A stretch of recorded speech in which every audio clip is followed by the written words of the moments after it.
So I had to go back in, and I had to sit there and remember. I think I went and looked trying to find where I had this file at, because like, hey there everybody, welcome back to the Digital Paul Workshop. It is I, that system crash that happens when you're trying to render a video, Techno Meow Tinkerer. And today we're going to go over, I guess, a rule or principle, what you call. It is something that you do in animation but may not know the name, and it's called the parallax effect.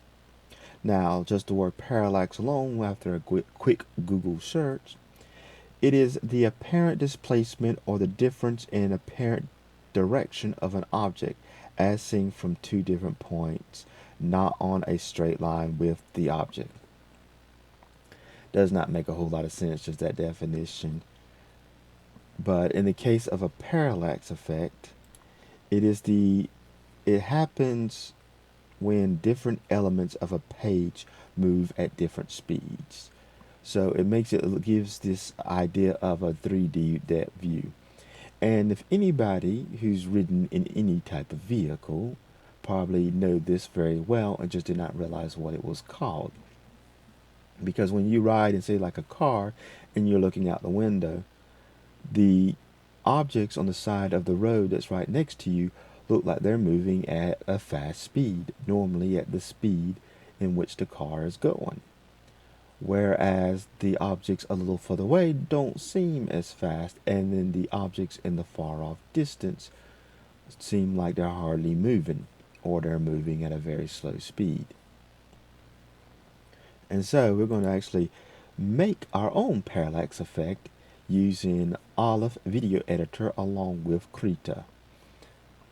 Now I will point out something here. The elements I'm using in this was something I made years ago. This 8-bit king I made these years ago when I was working editing the video for my church. And if you're like me, you don't want to just watch a video with somebody just standing around speaking, even though it is talking about God's Word. When they tell stories, I try to create or I try to add visual effects so it ain't quite as boring. Now, preaching, on the other hand, most time is good for listening more than watching, and I was trying to make it more of a enjoyable viewing experience. And I was inspired at the time by an animated series called Code Monkeys. For some people may know it from when G4 was actually an entertaining and good network. And one reason I liked it is because it was fairly easy to make this pixel art. Now I made these in Illustrator. And of course I designed it where the legs were one folder, the arms were one.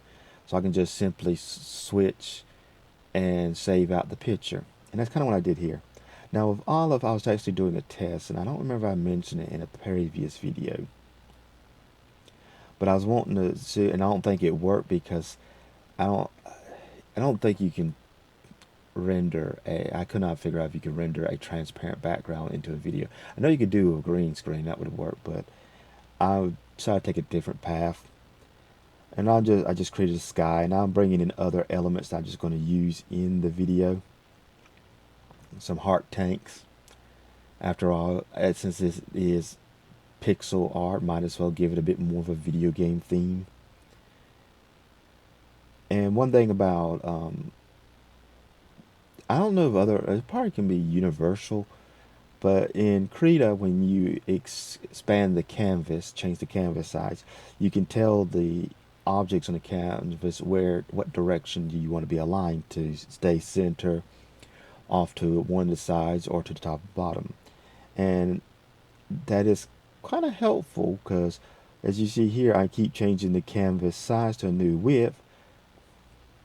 And you see I messed up there, but I go in here and I just tell it to go over to the right side. And I can import a picture, and if I just keep adding the width of the original picture, I can put in another spot, and it kind of fills in. Now I kind of didn't want to spend here doing a lot of bricks that way, so I saved 4 bricks and then just double that size, and then just added the bricks in, and then I added the original 4 brick side again. That way I can kind of get a lot of bricks real quickly, and I probably should have added more after I had actually went and actually rendered this. But this is just a quick way to show you how you can do your own parallax effect with just simple objects. Now, I kind of know a little bit about this. I don't know if this is where the word or name came from, but in Walt Disney actually developed a way doing something similar that I'm going to be doing in Olive. And I think it was Snow White movie, the actual animated movie. This was the first time it does. I could be mistaken. But what he did is he had different levels painted on different glasses with a camera facing down. And that's kind of what we're going to be doing here.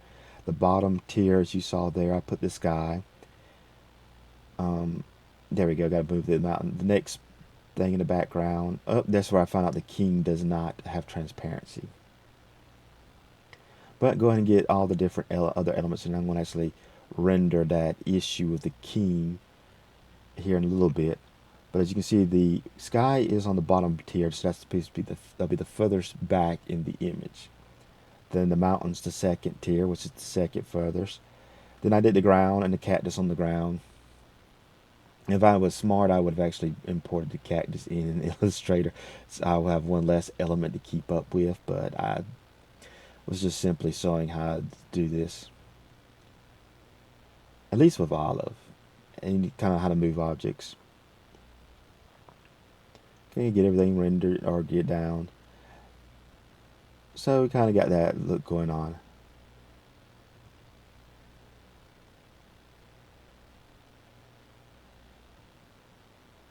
And so what I did is I went in and that's another project. I actually created a bunch of different files of the king of just both things rotating between the two positions.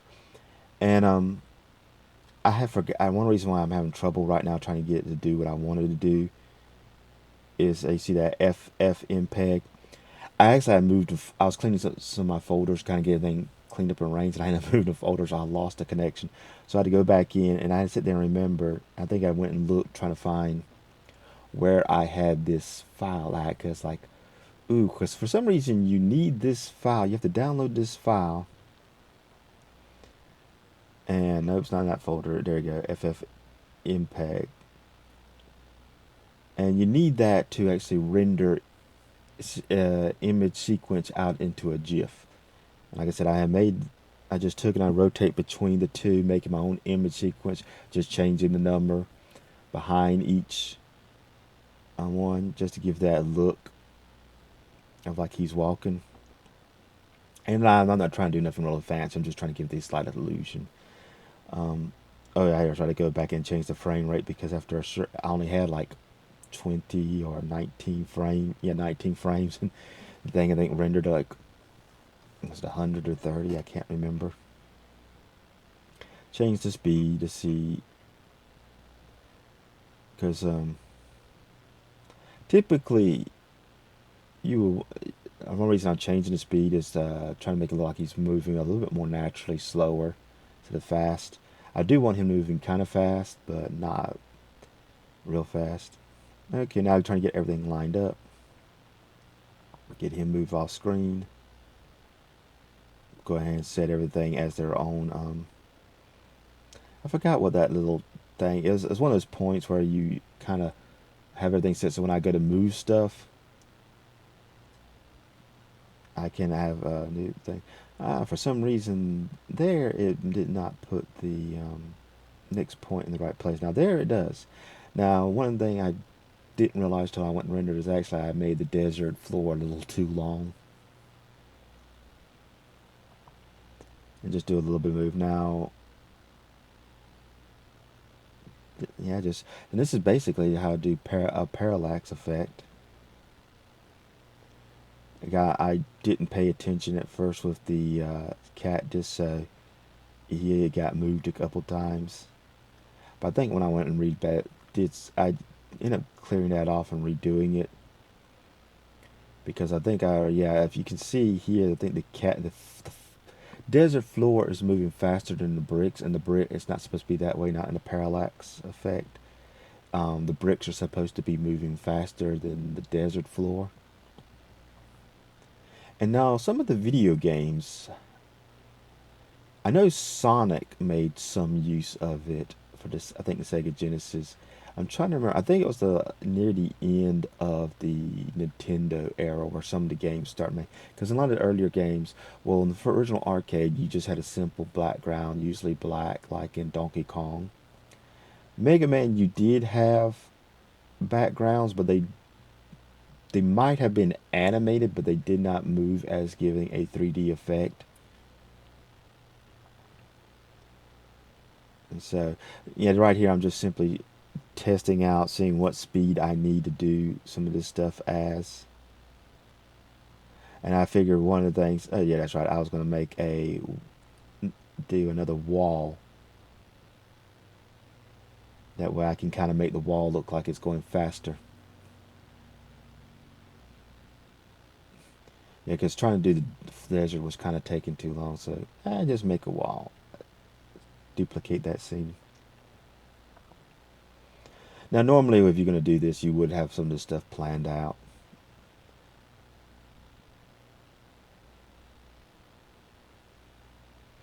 Okay, now we're going to add in the little heart tanks. And doing it this way, I just for the fun of it, not really because it's needed, because even though we're doing a Parallax Effect battle, make it look like it's a video game. And I have all three of the objects selected, so that way I can size and move them all at the same time, so they all be a consistent. So that way when the tanks drop, everything looks right. And that's pretty much how to do Parallax Effect. Now let's see. Let's render this out and watch the video.